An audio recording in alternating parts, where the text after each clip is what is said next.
Hey guys, and welcome to the Kenyan Flower pot.Space. Nemi here, long time no see, and of course that's because very long time no video. All in all, here we are, and I hope you are doing well. I hope you are keeping as best as you can during this season. It's good to be back. Decided to take advantage of this self-isolation period and put in some videos. And just before we jump into today's videos, I'd like to read for us a verse of encouragement from Psalms chapter 16 verse 1, and this is what it says: "Preserve us, O God, for in you we put our trust." Amen. And today we are making gluten-free oat, sweet potato and banana cookies. My brother and I have been making these cookies for the last few weekends just to snack and nibble on during the day. I know you're gonna love this recipe. Super simple, super easy. Stay tuned to see the recipe. So the ingredients we'll need are rolled oats, diced sweet potato. The ones I have here are the white sweet potato, however feel free to use whatever sweet potato you have.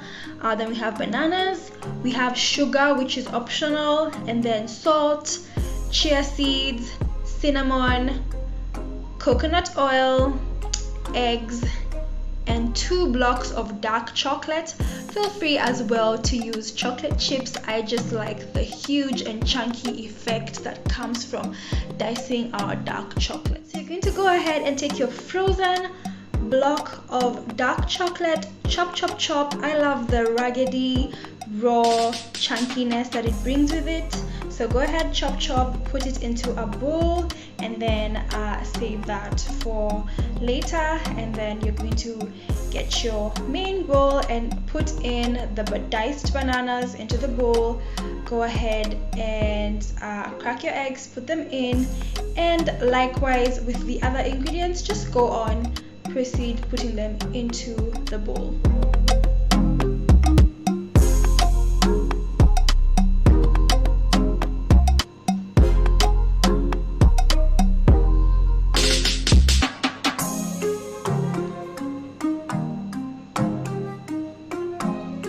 As I said, sugar is optional, so we just put 2 tablespoons. However, if you don't want to put sugar, that's fine. So mix, mix, mix. You can use a blender. Feel free to use whatever you want to use. We just used a fork just to mash it up. And then put in your chopped chocolate just so that it doesn't mush up and it remains whole. Okay guys, now that we are done with the wet ingredients, go ahead and measure about 3 cups of oats. Pour it into the bowl and continue mixing. As I had said earlier, just in case you'd like a more defined and mushy consistency, feel free to use your blender, your mixer to get to this point. However, as for me, I like to chew it and get that wholesome feeling of the ingredients as I bite into that cookie. So whatever works for you, whatever floats your boat, go ahead and get it to that state. In case it gets too dry, feel free to get your milk and just add it in there. However, with cookies, it shouldn't be much of a concern because we like that crunch with cookies. But if you want the whole moist feeling as well, just get that balance. So once it's a good dryish consistency, we are good to go. Get your baking tray, line it with parchment paper.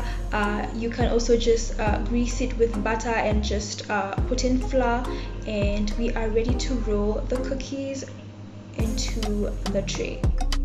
Go right ahead and roll your cookie dough into medium-sized balls, and then you're just going to place it on the baking tray and then just flatten it with a fork into the circular shape of the cookies, and do the same with the rest of the dough. Just eyeballing, it won't be the same size per se, but just try as best as you can.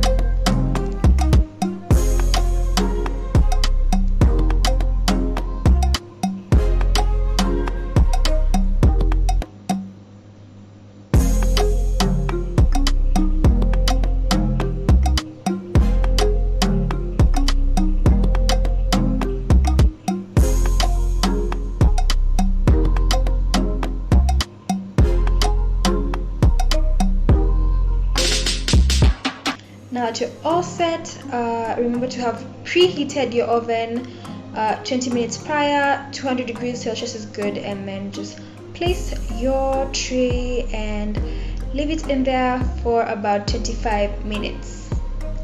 And once we're done, the cookies are going to come out really nice and crisp and golden brown.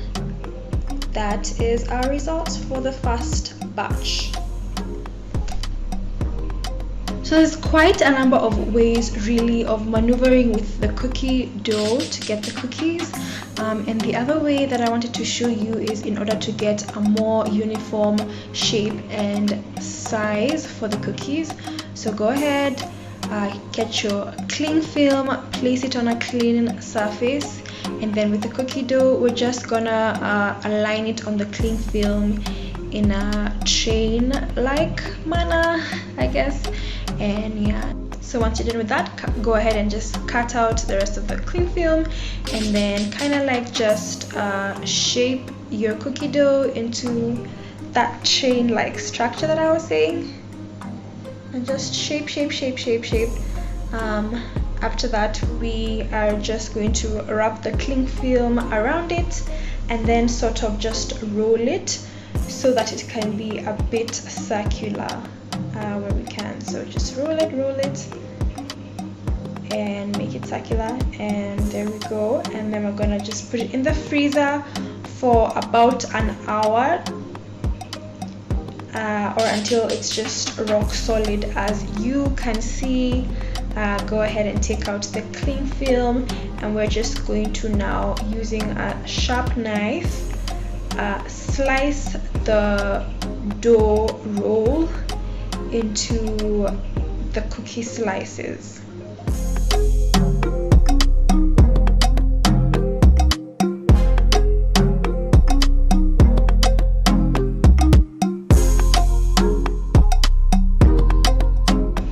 Go ahead and place them on the tray, and as you can see, they're a bit more uniform in shape and size, and put them into the oven. I must say as well that these ones turned out more moist just because of being in the freezer, and they were also a bit thicker, and so contributing to the moist state as well. There we go, those are our results. And finally, everything together, our cookies of all shapes and sizes. I really like the big ones. So that is the result. If you do try this, send me photos, yeah, and let me know.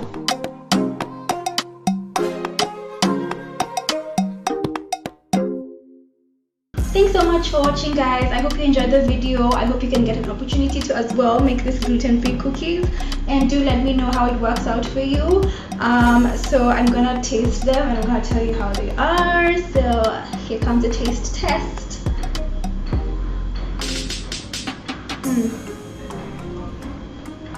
So they're super moist, as I had said earlier, but as well they have a bit of crunch to them, which is really great. And I can taste everything. I can taste the banana, I can taste the coconut, I can taste the sweet potato as well. Yeah, so it's great, it's really nice. And just the fact that we put such little sugar makes them quite healthy. You can even do it without sugar. Yeah, so try them out and let me know. Thank you so much for watching. Bye.